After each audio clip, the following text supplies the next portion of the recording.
और दोस्तों, कभी कभी आदमी लालच में इतना अंधा हो जाता है कि उसके अच्छे और बुरे का होश ही नहीं रहता है और न जाने इसमें कितनी की ज़िंदगी चली जाती है और कितना लोग इसमें तबाह हो जाते हैं और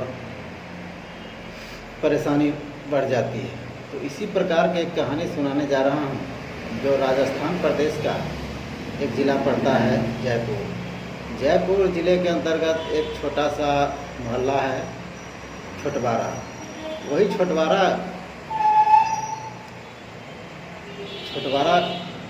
का एक आदमी है जिसका नाम है दुष्यंत शर्मा।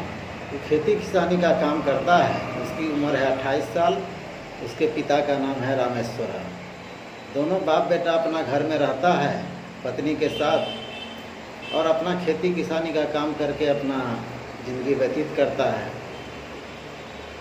और उसको एक छोटा सा बच्चा भी है 2 साल का। और अचानक 2 मई 2024 को लगभग 4 बजे के आसपास दुष्यंत शर्मा है उसके मोबाइल पर फ़ोन आता है और फ़ोन आने के बाद बोलता है दुष्यंत अपने पिताजी से और अपनी पत्नी से, कुछ देर में मैं घर वापस आ रहा हूँ, किसी काम से मैं जा रहा हूँ। वो अपना कार निकालता है और अपना चल देता है और करीब 2 घंटा 3 घंटा बीत जाता है। उसके बाद दुष्यंत शर्मा नहीं आता है। उसके बाद आदमी सब, उसके परिवार के सदस्य जो है खोजबीन करना शुरू कर देते हैं और खोजबीन के बाद जब नहीं आते हैं तो रात भर ऐसे व्यतीत हो जाता है और कल सवेरे से शाम तक जितना भी नात बात रिलेशन वाले आदमी है और जितना भी उसका दोस्त है सबके तरफ खोजने लगते हैं। तो किसी ने ये बात बताता नहीं है कि हमने नहीं देखा है तो हमने नहीं देखा है। तो मैं संजय कुमार और संजय क्राइम सफ़र में आपका स्वागत है। कृपया आप लोग चैनल में नए हैं तो चैनल को सब्सक्राइब कर लीजिए, लाइक कर दीजिए ताकि मेरा भी हौसला आपके प्रति बुलंद होता रहे। तो इसी प्रकार की कहानी सुनाने जा रहा हूँ जो 2 मई 2024 को एक नहर के किनारे सूटकेस में भरा हुआ एक डेड बॉडी पाया जाता है। डेड बॉडी में जब सूटकेस में मिलता है इसकी खबर धीरे धीरे पुलिस को पहुंच जाती है। पुलिस वाले अपना दल बदल के साथ घटनास्थल पर पहुंचते हैं और सबको मुआयना करते हैं, लेकिन किसी ने इसकी शिनाख्त नहीं करता है। तो इसी में घूमते फिरते रामेश्वर के पिताजी पहुंच जाते हैं, मतलब जो दुष्यंत शर्मा है उसके पिताजी भी पहुंच जाते हैं। वो डेड बॉडी को देखकर चीख चीख के रोना शुरू कर देते हैं और पुलिस वाले से बोलते हैं ये कोई और नहीं, मेरा ही लड़का दुष्यंत है, वही है। उसके बाद पुलिस अपना अज्ञात अपराधी के रूप में रामेश्वर के तहरीर पे 302 का केस कर दिया जाता है। उसके बाद पुलिस अपना जांच पड़ताल में निकल जाता है। जांच पड़ताल होते होते जब पुलिस वाले रामेश्वर के घर आता है और उसके जितना भी दुष्यंत का दोस्त महिम है सबसे पूछना शुरू कर देता है, तो उसी में से एक दोस्त बोलता है कि एक लड़की है प्रीति जिससे उसका प्रेम प्रसंग चल रहा है। तो फिर मोबाइल नंबर के आधार से उसका सीडीआर निकाला जाता है तो पता चलता है कि 2 मई 2024 को दुष्यंत से प्रीति नाम की एक लड़की है जिससे बात हुई थी। तो उसका भी कॉल डिटेल निकाला जाता है। उसके बाद जैसे ही मतलब दुष्यंत शर्मा का फ़ोन रामेश्वर जो उसके पिताजी है उसके मोबाइल पर फ़ोन आता है दुष्यंत का कि से मेरे अकाउंट पे 10 लाख रुपया डाल दो, नहीं तो ये लोग मार देंगे। और जैसे ही वो बात कर रहा था जो प्रीति लड़की है मोबाइल दुष्यंत से छीन के रामेश्वर से बात करता है कि तुमको अगर दुष्यंत को बचाना है तो 10 लाख रुपया डाल दो अकाउंट पे, नहीं तो इसको हम मर्डर कर देंगे।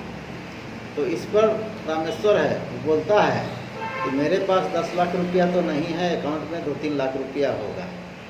तो लड़की बोलती है ठीक है, इतना डाल दो। उसके बाद थोड़ा देर के बाद फिर लड़की फ़ोन करती है कि तुम्हारे पास 2 घंटा का समय बचा है, तुम दुष्यंत के अकाउंट में 10 लाख रुपया 3 लाख रुपया डाल दिए हो, बाद बाकी 7 लाख रुपये का और व्यवस्था करो। तो ये बात जो है रामेश्वर अपनी बहू विनीता को बता देती है और विनीता अपने भाई से बता देता है, और उसका भाई है जगह जगह पुलिस को इन्फॉर्मेशन कर देता है। और ये बात प्रीति नाम की जो लड़की है उसको भी पता चल जाता है। उसके बाद मतलब दुष्यंत को बुलाता है अपने घर पे, और दुष्यंत भी अच्छा से आ जाता है। और जब उसको महसूस होता है कि पुलिस वाले के पास सूचना चली गई है, तो प्रीति का जो एक लॉवर है दीक्षांत, उससे मिलकर इसको मर्डर कर देता है और नहर के किनारे सूटकेस में डाल के फेंक देता है। कहानी की बात है तो कहानी होता है 4 साल पहले का।